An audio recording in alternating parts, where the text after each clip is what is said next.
What's up, everybody, and welcome to Coronavirus Boredom Sports, episode number 3. This is Ethan with you, flying the W on a rainy afternoon in Chicagoland, and over here on the other end, I got JD. And of course, we got ourselves a full card of information for you, and we're going to set it off in the NBA, specifically talking the best player at each position right now. So, JD, we'll set it off with point guards. Who do you got the best point guard in the league? Well, I think with, Kyrie Irving out too right now, I think Westbrook's the most dominant player in the game. Maybe skill-wise, Kyrie's better, but I love my boy Westbrook. I think he's just really dominant, triple-doubles. Him and Harden, I think, work really good together, and I think that's a dangerous team, and I like Westbrook as the best point guard in the league. Yeah, I mean, you can't argue with Westbrook. He's a good player, but I don't think he's the best. I would have to take Damian Lillard right now because the guy is absolutely taking over. He's scoring 28.9 points a game, and he's leading the league with 36.9 minutes. And while that takes away from the impressiveness of the per-game stats a bit, that kind of durability is unbelievable for him. And while he's had to create his own shots playing on a team where he has CJ, but he doesn't have a ton of help, I think the guy's been super impressive. He's shooting 46%. He's managed to stay efficient, and that for me has him as the best true point guard in the game right now. And I guess we'll move on to shooting guard then. Who do you got as your best shooting guard in the league? At shooting guard, I would have to take another Houston Rocket. You know where this is going. James Harden. I think he's the best scorer in the game, maybe one of the best all time. And he's just very dominant. His isolation is just crazy, and he's just on another level. I like James Harden. Yeah, and I'd have to agree with this. I don't like his style of play. I think he's a bit of a ball hog. But at the same time, I guess you can't argue with the fact that he's an efficient ball hog. The dude is averaging 34.4 points a game, and he's actually been really efficient creating his own shot. He's shooting, in terms of his actual effective field goal percentage, meaning adjusted for the three-pointers that he makes and all the volume of three-point shots he's taking, that grades out to about 53%.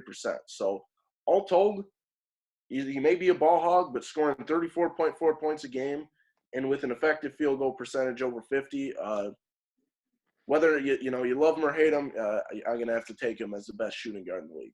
Yeah, I definitely agree with there. That's a James Harden. I mean, when you think of shooting guard nowadays, I think it's just James Harden. Yeah. Yep. At small forward, who would you take? I mean, what even is a small forward these days? Yeah, I mean, the small forward has just become such a hybrid position today. I feel like we call anybody a small forward who's going to bring the ball up and then it's going to post up. So I guess that's the designation for LeBron and Luka and Kawhi and all those guys. So it's a highly contested position because it's some of the most versatile players in the league are termed small forwards.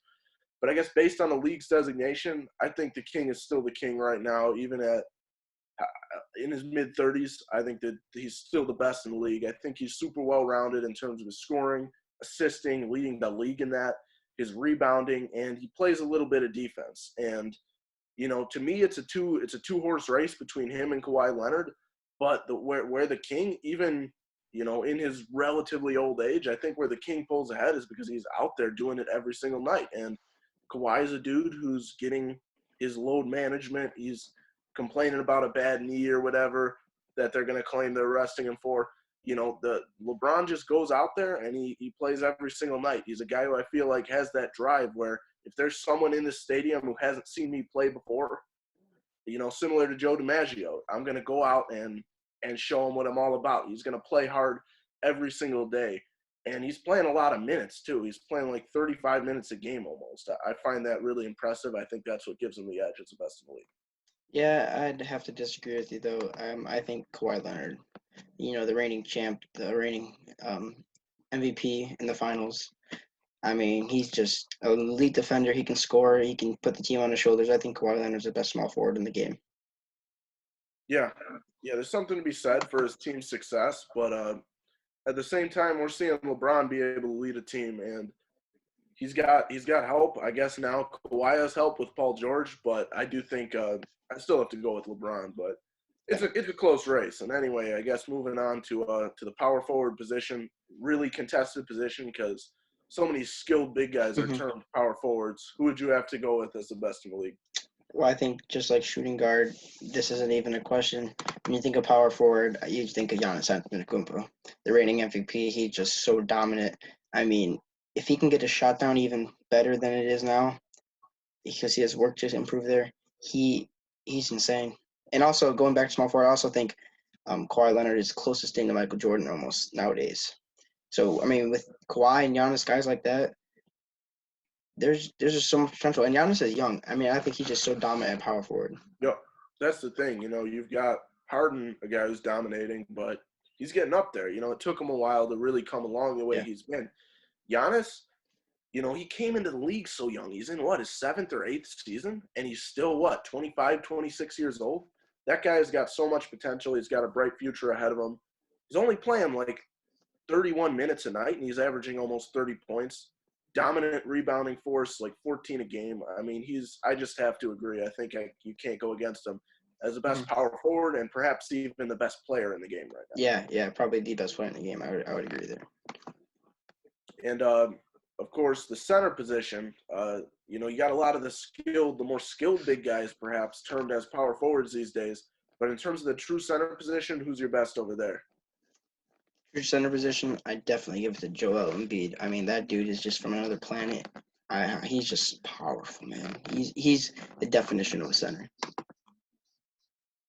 Yeah, I mean, well, you talk about a 270-pound dude who can back people down in the post, but because I think Joel gets hurt a lot, I don't think he's durable.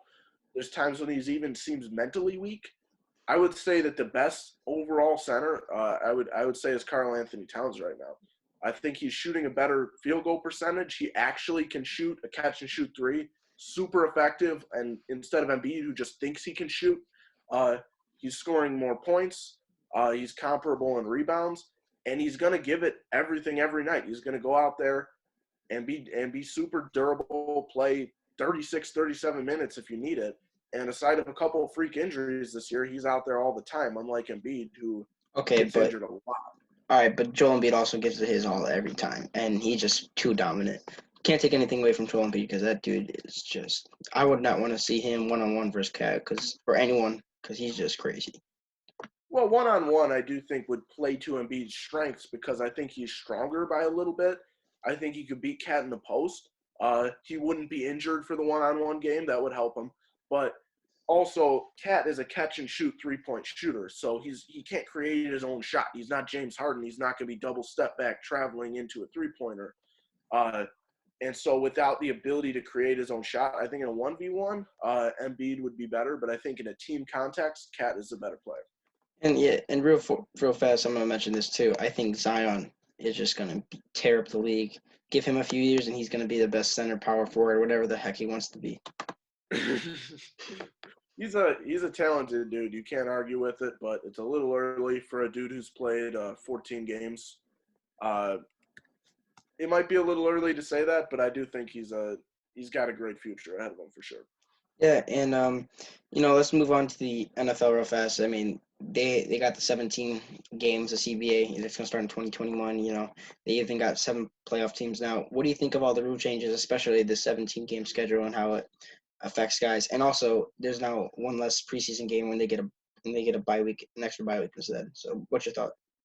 Yeah, I think that it's tough because whenever you don't have the players on board, and I think there's been a lot of players who aren't happy with this, you're a little skeptical because those are the guys who know what it's like to wake up on Monday and feel just like you got run over by a truck. I mean, we don't know what that's like. And so to be doing that for another week, it might not seem like a big deal to us, but it's not easy to do. And players in every sport can sometimes be prima donnas a little bit. I get that. But at the same time, they have their player agency for a reason, and I think that I'd be a little apprehensive to it. But still, it's a definite win for the fans. It's really good for us to see because the football season feels too short. At the same time, maybe there's a reason for that. Yeah, and I'm not against it 100%. I'm not in the league, so I don't really have no identified 100% position. But I know there's a lot of guys that, it was a narrow pass. So I mean, who knows how it's gonna go? There's been guys like Aaron Rodgers who've been very outspoken against it. Who's a big-time player. But I don't know how it's going to play out. I personally don't really have an opinion on it because it just is what it is. But I don't think you should be changing the game from what it is unless it's for, good improvements. But we'll see what happens. I think it just is what it is, as many people say nowadays. Yep. Well, Aaron Rodgers made me think. Remember that opening night game? Mitch Trubisky and Aaron Rodgers just absolutely throwing like crap all night. Yeah. And this made me think of the shortened preseason thing. I mean, those guys had not had a preseason, and as a result, they played like absolute trash. And I think that kind of woke people up to realize the preseason is going to be necessary to some degree. And so, I mean, the Packers had that preseason game where they got canceled in Canada. So, I mean, Rodgers supposed to play in the game too. So, yeah, they're shortening the preseason does take an effect, and we'll see how it plays out in 2 years. Not this NFL season, but the next one. But you got any closing thoughts on the preseason? And the other thing is, like, shortened preseason, it won't just give less opportunity to the quarterbacks and the guys who need to get warmed up, but you're talking about legitimate positional battles, dudes who are just trying to make that roster. And those guys need their opportunity. There need to be those games where the starters don't play. I feel like there's no reason to really shorten the preseason. Maybe just play the starters less. And anyway, moving on now. NASCAR. Obviously has been canceled. It's been called off just like all other sports. But we touched on it briefly last episode. We got virtual NASCAR right now. So what are your thoughts on these iRaces that have been going on?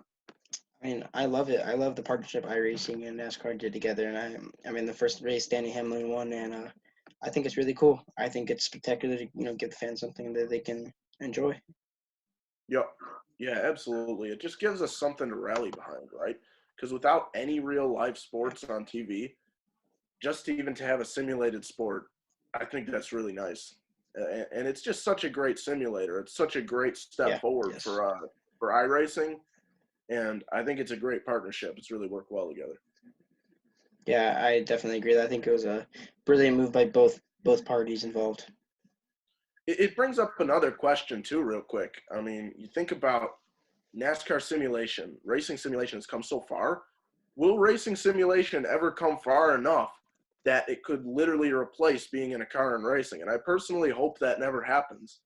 But what if that did? Yeah, I don't think it's ever going to overtake. I think just for the time being, right now. But I think that the NASCAR, goes way back, and it's a great sport. I love it. I love watching. Sunday races are always good and everything. And there is room for that, but that's more in the electronic gaming or racing, whatever, and all that. In the gaming world. Yeah. Because there's something about burning rubber and gasoline and the American spirit. They will. Exactly. You'll never be able to replace that. Yeah. And anyway. Yeah. Go ahead. Yeah. Now talking. We'll move it over to the MLB real quick and keep it in Chicago, our town. Cubs and the White Sox. It's obvious where I stand on this. JD's with me, but at the same time, it hasn't been great days for our Cubs, and we're talking by 2021, which is going to be the better team in Chicago? Is it going to be the established and yet slightly faltering Chicago Cubs, or the rebuilding White Sox? Who's going to be better by next season?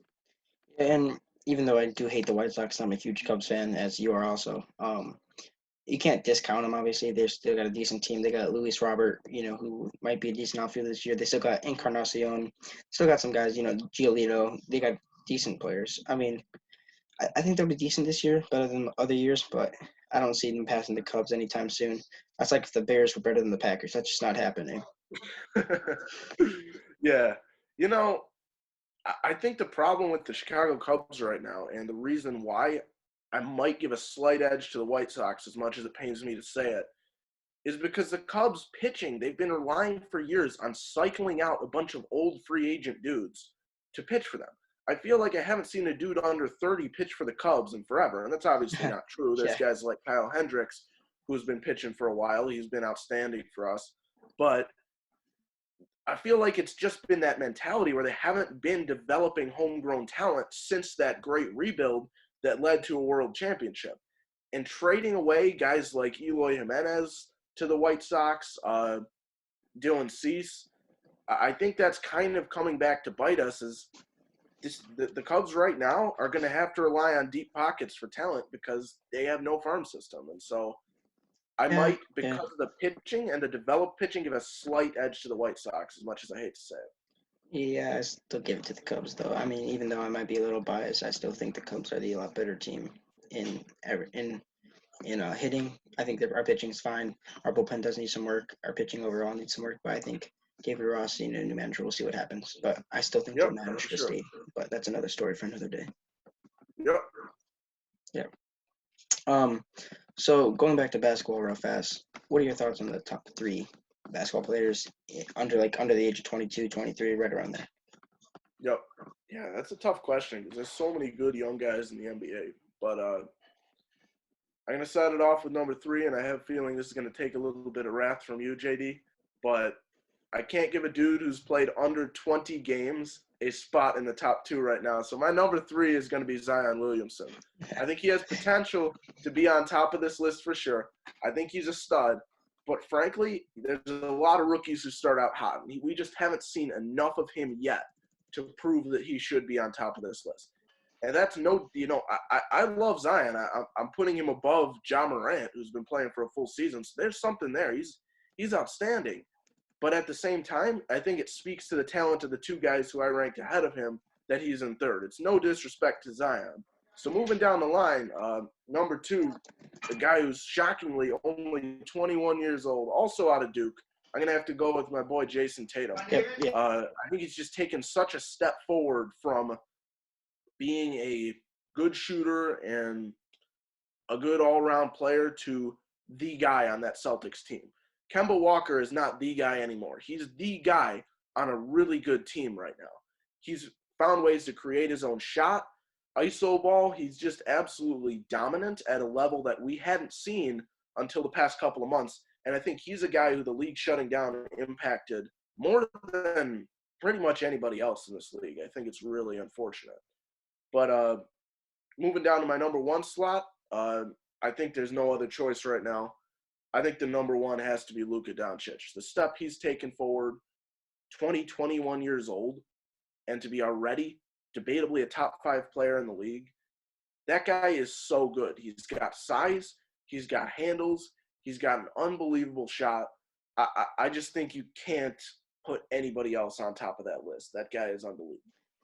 Yeah, I mean, real fast, I'm going to acknowledge Ben Simmons and Donovan Mitchell, who are 23 years old. I mean, they're also studs, but under the 22-year-old threshold, I mean, I'm Trae Young. He's a solid player. He's not in my top 3, but I'm just going to, that's an honorable mention just to, mention him. For sure. But I think number 3, sure, you said Zion's number 3. I would have to agree for now just because he's not in the league. Hasn't been in the league that long, but I think Zion, he has the potential to be number 1 and maybe even be one of the best players in the league. Number 2, you know what? I was rethinking this. I'll put Jason Tatum there. He was going to be my number 1, but after hearing what you said about Luka, that's true. Luka has just been dominant, and I would agree with the rankings and Luka at number 1. But I think this order of subjects to change, definitely for sure. Let's move on to Eli real fast in the Hall of Fame discussion. What are your thoughts there, Ethan? Yeah, I know it's been debated a lot, but frankly, it shouldn't be. To me, he is undoubtedly a Hall of Famer, first ballot Hall of Famer if I'm voting. Yeah. And there's a few reasons for that. Everybody talks about the importance of winning as a quarterback in the NFL. Well, he has done it. I know his record isn't that good, but I'll get to that a little bit later. But we're talking about a guy who's a 2-time Super Bowl champ, is a legend, is an icon in that city. He's certainly got the reputation. He's got the rings to show for it.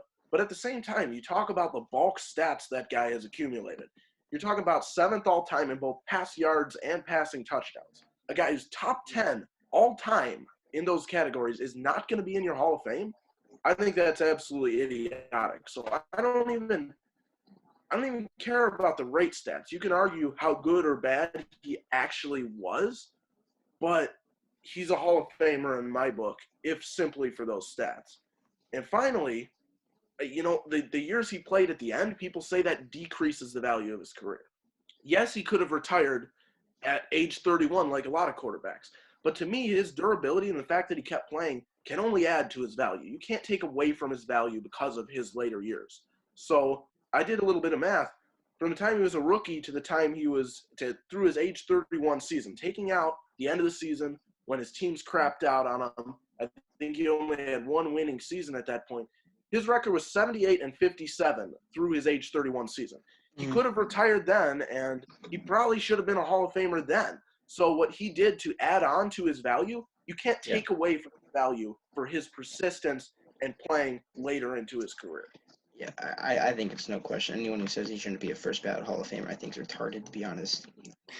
Excuse me if you're offended by the word retarded, but I think you're retarded if you think Eli Manning is not a first-round Hall of Famer.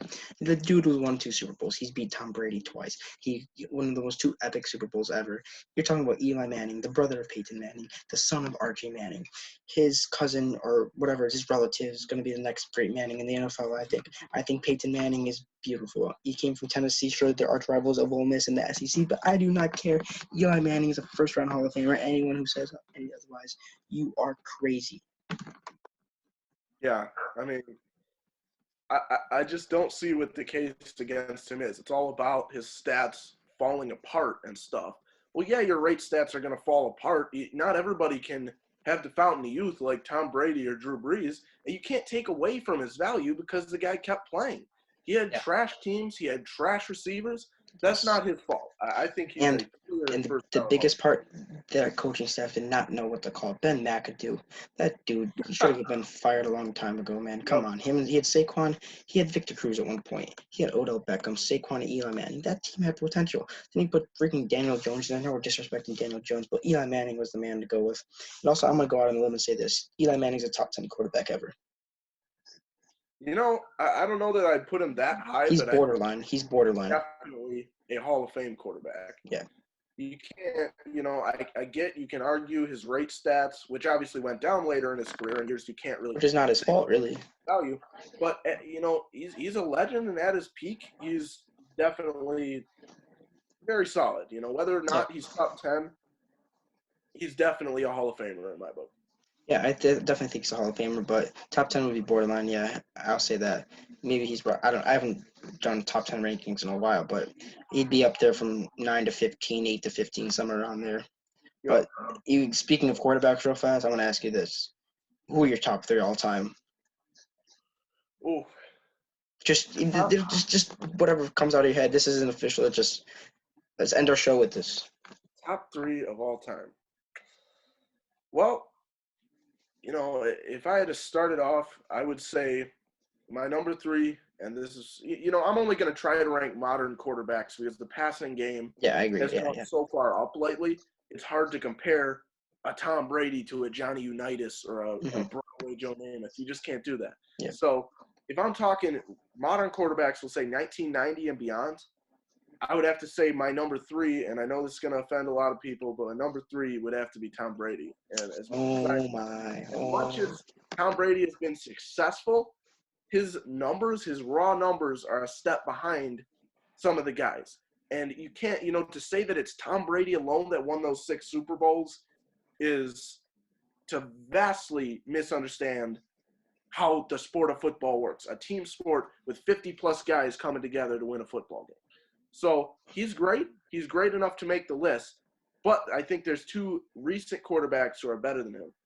I would have to put my number 2, I'd say, is Peyton Manning. What that guy did, he was like – I know who your number – if your number 1 is – no, dude. Oh, man. He was like Eli, but he never got old. In fact, in the Mile High City, he's just putting up outstanding seasons at the end of his career and then walking off into the sunset. That is just – completely savage. I think he's an absolutely phenomenal quarterback, worthy of number 2 on the list. But my number 1. No, don't do it. Still going. The leader in, I believe, don't talk to me. Percentage, passing yards, passing TDs. I got to go with my man Drew Brees. And I know the man is you're crazy. but he's got the best numbers, and he's showed he can win the big games. He has won the big games. He's won one ring. You see this? One. The fact that his teams and his refs have done him wrong, I'm sorry, man. I mean, I still think that he's the best quarterback, quite probably of all time. Okay, hold up. I'm gonna rewind real fast. Brett Favre, I'm just saying he's the best quarterback of all time because I'm biased. That's not my actual opinion, but he's not in this top 3 conversation because I'm gonna say Brett Favre does not count in this conversation. Just for the sake of this record, because I'm gonna go with those 3 quarterbacks you just said and discount anything. Number 3, I'll put Aaron Rodgers. Aaron Rodgers, right now in the modern era, he's 3rd. Second, you got Peyton Manning. At the same time, you think about Aaron Rodgers. No, he's better than Drew Brees. I don't care anyone says. Drew Brees is not a top 3 quarterback. You have Brett Favre in front of him. You have Aaron Rodgers in front of him. Drew Brees is 5. Isn't even done yet. Aaron Rodgers has more work to do before I put him up there with the ageless wonder, Drew Brees. Fine. Put Brett Favre. Put any Packer quarterback in front of Drew Brees. I don't even care. Gosh. Drew Brees, no, he's number 5. I like the guy. Major respect for Drew Brees, but Aaron Rodgers. Second, Peyton Manning. Peyton Manning's a top 3 quarterback of all time, no question. Tom Brady, the GOAT, the best quarterback of all time. I don't care anyone says. He has 6 rings. Can't take anything away from it. I stick with winning. Winning. Because 50-some No, because guys he's a good quarterback. to help him get those rings. I don't care what anyone says. Tom Brady is the GOAT. He is the GOAT. And he is the GOAT. I'll spell it out for you. GOAT, the GOAT. He is Drew Brees is not better than – don't give me Drew Brees is better than Tom Brady. Are you serious right now? I am absolutely serious right now. All right, you know what? We're done here. We're done here. I cannot – no, we're done here. All right, everyone, have a good day. Ethan is insane. He needs to go take a nap, I think. I can't even do this right now. I'll see you all later. This is JD signing out. Ethan. All right, stay Adios, safe, everyone. everybody. I'll see you later.